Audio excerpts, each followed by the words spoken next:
Simon's new at the factory. If you ask him, he'll tell you it's a lousy job. He has to sweep up and carry things around. He only earns $3 an hour. Even so, Simon prefers working here to the alternatives he sees for himself right now. Although his wage is low, Simon appreciates the independence it gives him. Next week, he'll learn how to use a forming machine. That will make things more interesting. That's Edgar, the owner of the factory. The only thing he really cares about is making profit. Edgar would prefer to pay his workers a tiny fraction of their current wages to keep more money for himself, but he knows that wouldn't work. Edgar is in competition with many other business owners. They all need a steady supply of human labour. When deciding whether or not to trade with an employer, workers consider wages, but also working conditions and other benefits. If Edgar's offers aren't attractive enough, workers won't sell him the labour he needs to run his factory. So reluctantly, Edgar ends up paying market prices for the labour he buys. In another part of town, there's a celebration. This group of concerned citizens just got a minimum wage law passed. They were appalled that miserly employers like Edgar could get away with paying so little to workers like Simon. The new minimum wage is $9 an hour. Unfortunately, this doesn't mean that everyone in the town will now earn $9 or more. We already saw how the existence of competing buyers of labour influences the lower limit on what Edgar can get away with paying his workers. The upper limit on what Edgar will pay any worker is the amount of extra revenue he expects that worker's labour will create for him in a given period.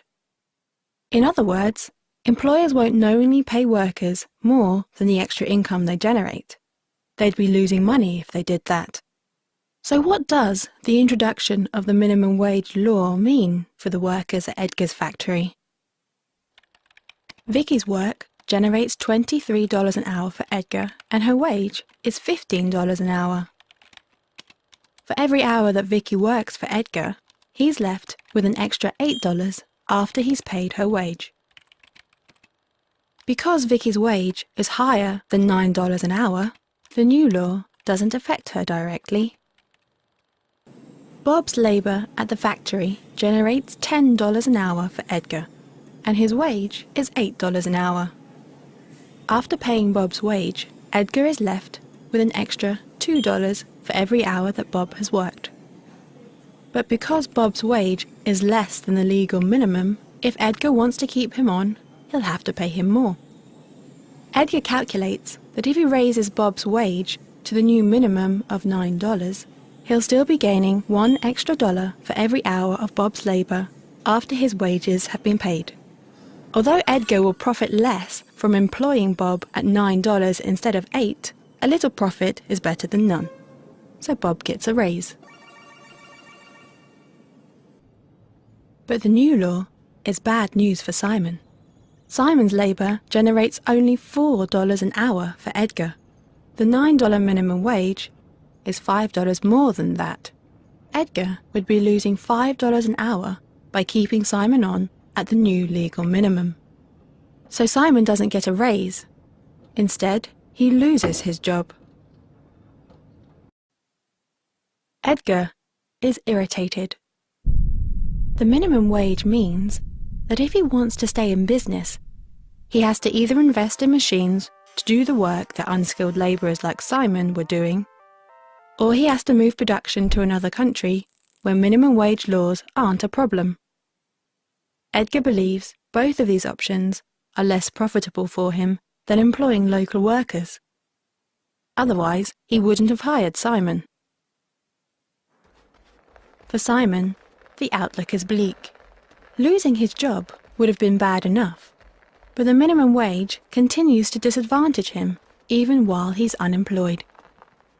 Because he's young and doesn't have much experience, it's likely that the extra revenue Simon's labour would create for any employer would be low.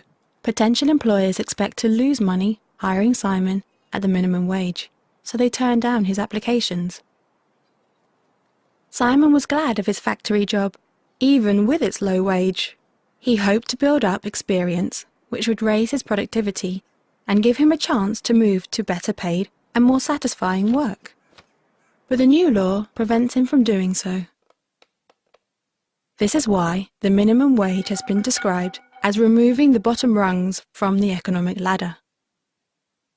When we see social interactions that seem unfair, one response is to demand that the behaviour we disapprove of be outlawed. But we should keep in mind that this kind of intervention has unintended consequences. Some people suspect that prohibiting voluntary exchange often does more harm than good. They believe the proper function of law is to discourage the initiation of force, and that we shouldn't create barriers that prevent people from doing their best to peacefully improve their lives.